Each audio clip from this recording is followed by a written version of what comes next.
आज हम महात्मा गांधी के बारे में देखने वाले हैं। महात्मा गांधी के पूरा डिटेल्स से हम देखेंगे। इस टॉपिक में हम महात्मा गांधी के बारे में पूरे डिटेल्स से देखेंगे। द गांधी युग, द गांधी ईरा। महात्मा गांधी के फोटो है, आप लोग देख सकते हैं गांधी जी को। तो इन्हीं के बारे में हम देखने वाले हैं।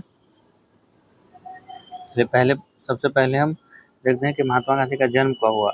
तो महात्मा गांधी का जन्म 2 अक्टूबर 1869 को गुजरात के पोरबंदर में हुआ। महात्मा गांधी का जन्म कब हुआ? 2 अक्टूबर 1869 को गुजरात के पोरबंदर में हुआ। इनका पूरा नाम मोहनदास करमचंद गांधी था, जबकि प्यार से इन्हें लोग भाई कहते थे। इनका पूरा नाम मोहनदास करमचंद गांधी था, जबकि प्यार से लोग इन्हें क्या कहते थे? भाई कहते थे। इनके पिता करमचंद गांधी को पोरबंदर, राजकोट तथा बीकानेर रियासतों के दीवान थे। इनके पिता का नाम करमचंद गांधी, पिता क्या थे? राजकोट तथा बीकानेर रियासत के क्या थे? दीवान थे। इनकी माता पुतलीबाई थी। दीवान मतलब एडवोकेट थे। इनकी माता पुतलीबाई थी। 1883 ईस्वी में 13 वर्ष की अवस्था में कस्तूरबा गांधी को से इनका विवाह हो गया, और इनका विवाह मात्र 13 वर्ष की अवस्था में ही कस्तूरबा गांधी से हो गया। इनके चार पुत्र थे: हरिलाल, मणिलाल, रामलाल, देवदास तथा यमुनालाल बजाज को इनका 5वां पुत्र कहा जाता है। इनके तो ऐसे 4 ही पुत्र हैं, अपने 4 पुत्र हैं: हरिलाल, मणिलाल, रामदास, देवदास। पर 5वां पुत्र दत्तक पुत्र, गोद लिया हुआ पुत्र जो है जमुनालाल बजाज हैं। ये जमुनालाल बजाज से बहुत प्यार करते थे, इसीलिए पुत्र के रूप में इनको स्वीकार कर लिए। गांधी जी की प्राथमिक शिक्षा राजकोट में हुई थी। गांधी जी को जो शुरुआत की पढ़ाई थी ये राजकोट में ही हुई थी, तथा उच्च शिक्षा के लिए 1887 ईस्वी में गुजरात के भावनगर के सामल दास कॉलेज में ये प्रवेश लिया। भावनगर रिफाइनरी केंद्र भी है। गांधी जी 4 सितंबर 1888 को अपनी उच्च शिक्षा बैरिस्ट्री के लिए, एडवोकेट के लिए, वकील के पढ़ाई के लिए ये लंदन चले जाते हैं, और वहाँ वकालत की पढ़ाई ये पूरी करके बैरिस्टर बन जाते हैं, वकील बन जाते हैं। 1891 में पढ़ाई पूरी करके पुनः ये भारत लौटते हैं और बम्बई तथा राजकोट में वकालत आरंभ कर देते हैं। 1891 में इनका जो है LLB की पढ़ाई पूरी हो जाती है, और ये फिर भारत आते हैं 1891 में, और भारत में ही मुंबई का पुराना नाम बम्बई था, और तथा राजकोट में ही, गुजरात के राजकोट में ही ये अपना वकालत शुरू कर देते हैं। एक गुजराती व्यापारी दादा अब्दुल्ला का केस लड़ने के लिए 1893 ईस्वी में वह दक्षिण अफ्रीका के ट्रांसवाल की राजधानी प्रिटोरिया चले गए। अब जो है ये गुजराती व्यापारी थे, दादा अब्दुल्ला का केस लड़ने के लिए 1893 में वो दक्षिण अफ्रीका के ट्रांसवाल की राजधानी प्रिटोरिया चले गए। वहाँ उन्हें रंगभेद का सामना करना पड़ा। रंगभेद कहने का मतलब वहाँ काले और गोरे लोगों के बीच भेदभाव था, तो उन्हें रंगभेद, क्योंकि महात्मा गांधी काले थे और वहाँ गोरों लोगों का वर्चस्व था, तो इसीलिए रंग भेद का सामना करना पड़ा। 1894 में वहीं रहकर सामाजिक कार्य तथा वकालत करने का फैसला किया, एवं इसी वर्ष नेटाल इंडियन कांग्रेस की स्थापना की। एक क्वेश्चन बहुत इंपॉर्टेंट है कि नेटाल इंडियन कांग्रेस की स्थापना कब और किसके द्वारा किया गया? तो नेटाल इंडियन कांग्रेस की स्थापना महात्मा गांधी 1894 में किया गया। नेटाल इंडियन कांग्रेस ने 22 मई 1894 को गांधी जी को सचिव पद पर मनोनीत किया। दक्षिण अफ्रीका में नेटाल क्षेत्र के समीप डरबन में पीटर मार्जिसबर्ग स्टेशन पर इन्हें ट्रेन से नीचे ढकेल दिया गया, क्योंकि प्रथम श्रेणी में भारतीयों और कुत्तों का जाना मना था। अब दक्षिण अफ्रीका के डरबन में पीटर्सबर्ग स्टेशन पर इन्हें क्या किया गया कि ट्रेन से नीचे ढकेल लिया। क्यों? क्योंकि उस समय जो भारतीयों और कुत्तों को फर्स्ट क्लास में बैठना अलाउ नहीं था, और ये इनके पास फर्स्ट श्रेणी का टिकट था, तो फर्स्ट क्लास में जाके बैठ गए, इसलिए ये अंग्रेजों का आ गया गुस्सा, तो इसीलिए टीटी ने इनको बाहर फेंक दिया। इस घटना के बाद ब्रिटिश सरकार को गांधी जी से माफी मांगनी पड़ी। दक्षिण अफ्रीका में गांधी जी ने भारतीयों के लिए अपना पहला सत्याग्रह किया। अब इस घटना के बाद गांधी जी को इस घटना के बाद अंग्रेजों को गांधी जी से माफी मांगनी पड़ी, और ये इसके साथ ही गांधी जी का दक्षिण अफ्रीका में पहली सत्याग्रह था। 1896 के मध्य भारत आए, किंतु कुछ ही महीनों के बाद पुनः अपने परिवार के साथ नेटाल वापस चले गए। अब 1896 में गांधी जी फिर वापस इंडिया आते हैं, पर कुछ महीने के साथ अपने पूरे परिवार के साथ नेटाल वापस चले जाते हैं। 1899 ईस्वी में गांधी ने ब्रिटिश सेना के लिए बोअर युद्ध में भारतीय एम्बुलेंस सेवा तैयार की थी। अब 1899 में गांधी जी ने क्या किया था कि बोअर युद्ध में भारतीय एम्बुलेंस सेवा तैयार की थी। 1901 ईस्वी में भारत रवाना हुए तथा दक्षिण अफ्रीका में बसे भारतीयों को आश्वासन दिया कि वे जब भी आवश्यकता महसूस करेंगे वे भारत आएंगे। गांधी जी 1901 ईस्वी में पहली बार कांग्रेस के कलकत्ता अधिवेशन में भाग लिया। ये भी क्वेश्चन पूछता है, गांधी जी ने पहली बार कांग्रेस के किस वर्ष अधिवेशन में भाग लिया? तो 1901 में कलकत्ता अधिवेशन में भाग लिया गांधी जी। 1902 में भारतीय समुदाय द्वारा बुलाए जाने पर दक्षिण अफ्रीका पुनः वापस लौट जाते हैं। 1903 में जोहान्सबर्ग में वकालत का दफ्तर खोला। अब गांधी जी ने दक्षिण अफ्रीका में ही 1903 में दक्षिण अफ्रीका के जोहान्सबर्ग में वकालत का ऑफिस खोल देते हैं।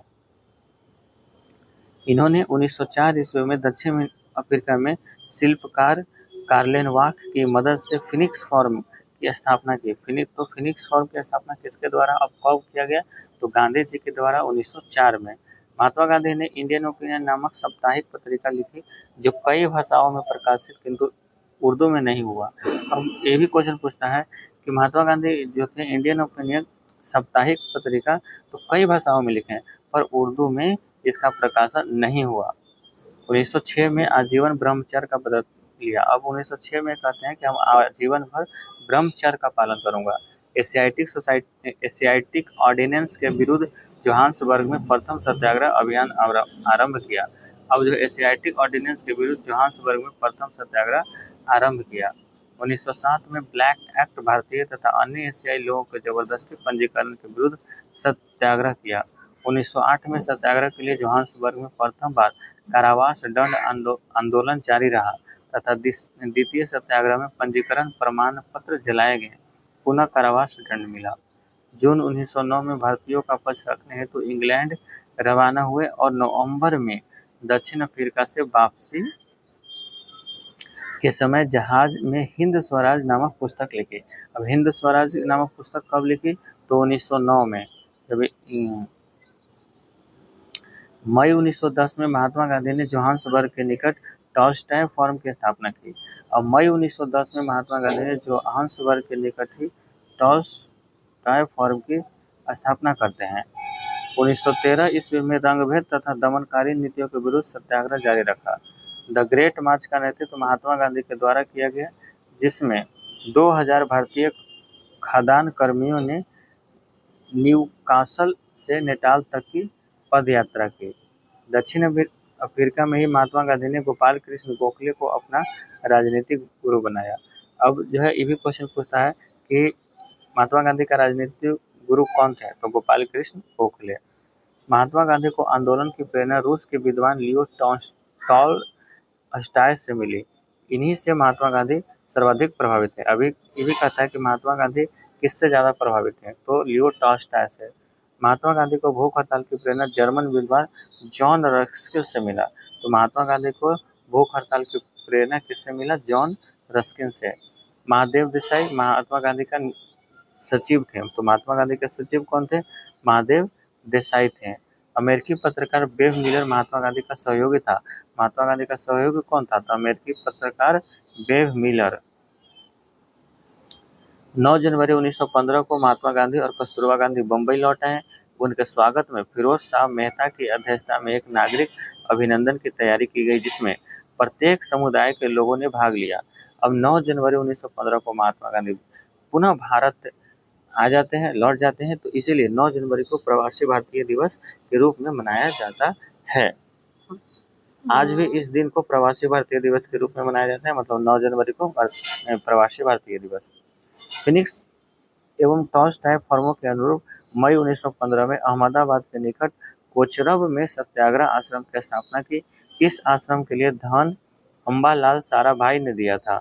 इस आश्रम के अंदर महात्मा गांधी की कुटिया हृदय कुंज कहलाता था। 1917 में यह आश्रम साबरमती के किनारे स्थानांतरित की गई, जिसमें साबरमती आश्रम के नाम से जाना जाता था। 4 फरवरी 1916 में महात्मा गांधी ने बनारस हिंदू विश्वविद्यालय के उद्घाटन समारोह में भाषण दिए। अब तो यहाँ से भी क्वेश्चन हो जाएगा कि बनारस हिंदू बीएचयू की स्थापना कब हुआ, तो 4 फरवरी 1916, और इसी के स्थापना दिवस के समारोह में उद्घाटन के समारोह में महात्मा गांधी ने क्या लिया, भाग लिया। तो बीएचयू की स्थापना कब हुआ, तो 4 फरवरी 1916। अब स्थापना के उद्घाटन समारोह में महात्मा गांधी ने भाग लेते हैं 4 फरवरी 1916, और यहाँ पे ही इनको राजकुमार शुक्ल से मुलाकात होती है।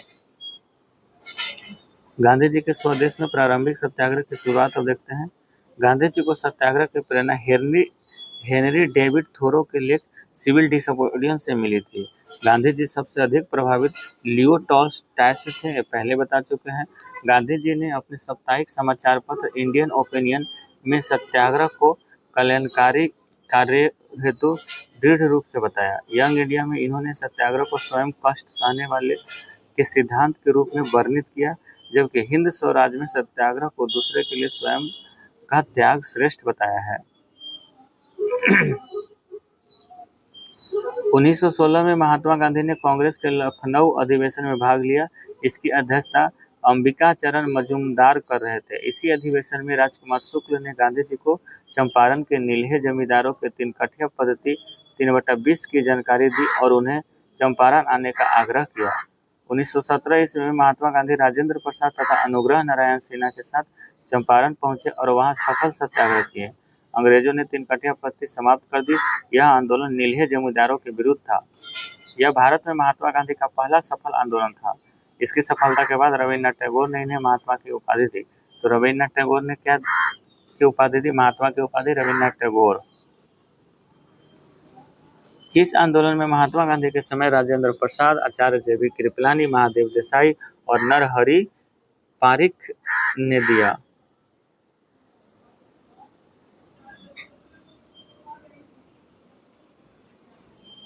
15 मार्च 1918 ईस्वी में ही महात्मा गांधी ने अहमदाबाद मिल मजदूर सत्याग्रह किया। इस समय अहमदाबाद में प्लेग फैला हुआ था, जिसके चलते मजदूर पलायन कर रहे थे, जिसे रोकने के लिए मिल मालिकों ने 50% बोनस की घोषणा कर दी, लेकिन प्लेग समाप्त होते ही इस बोनस को वापस ले लिया गया। इस सत्याग्रह में मजदूरों के लिए पहली बार महात्मा गांधी ने भूख हड़ताल का प्रयोग किया। इसके फलस्वरूप मिल मालिक मजदूरों को 35% बोनस देने के लिए तैयार हो गए। अतः इस प्रकार यह आंदोलन भी महात्मा गांधी के द्वारा सफल रहा। गांधी जी ने 1918 ईस्वी में अहमदाबाद लेबर टेक्सटाइल एसोसिएशन की स्थापना की। ये भी क्वेश्चन आता है कि अहमदाबाद में लेबर टेक्सटाइल एसोसिएशन की स्थापना महात्मा गांधी के द्वारा कब किया गया, तो 1918।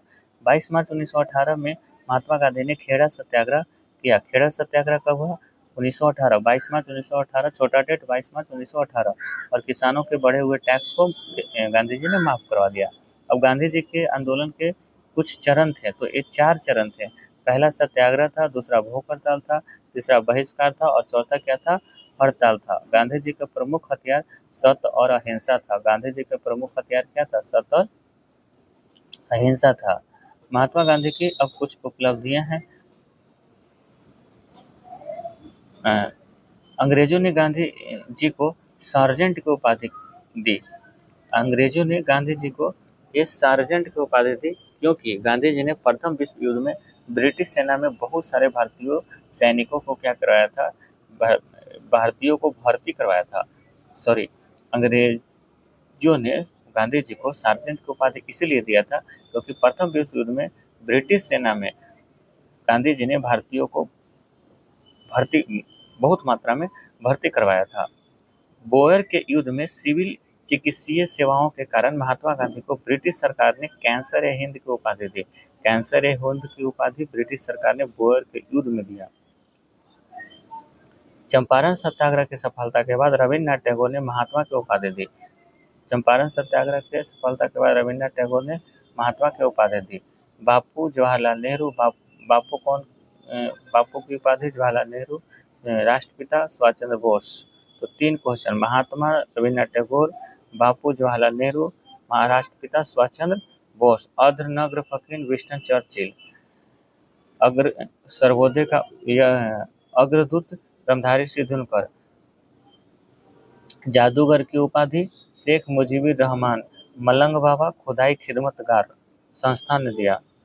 अल्बर्ट आइंस्टीन ने कहा कि आने वाले 100 से 200 वर्षों के बाद शायद ही कोई विश्वास करे कि ऐसे हाड़ मांस वाले शरीर वाला व्यक्ति इस पृथ्वी पर था जिसने इतना बड़ा आंदोलन कर दिया।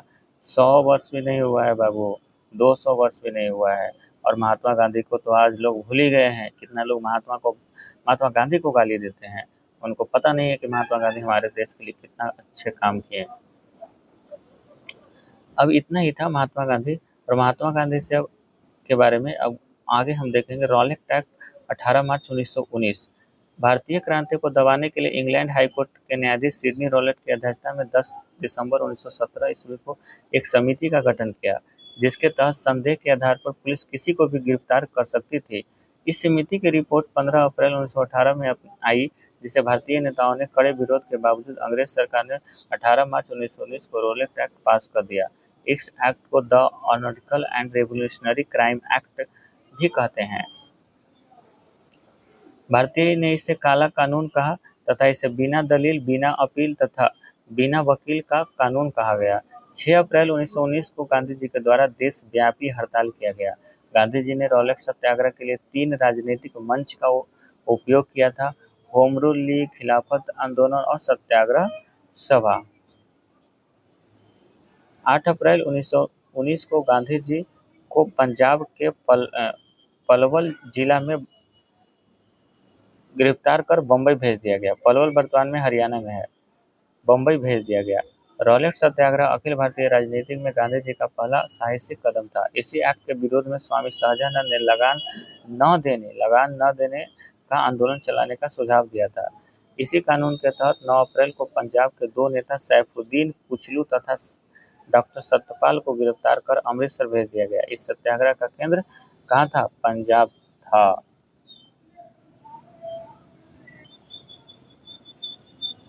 जय हिंद दोस्तों, अब हम इतना ही रहने देंगे। अब अगले वीडियो में हम देखेंगे।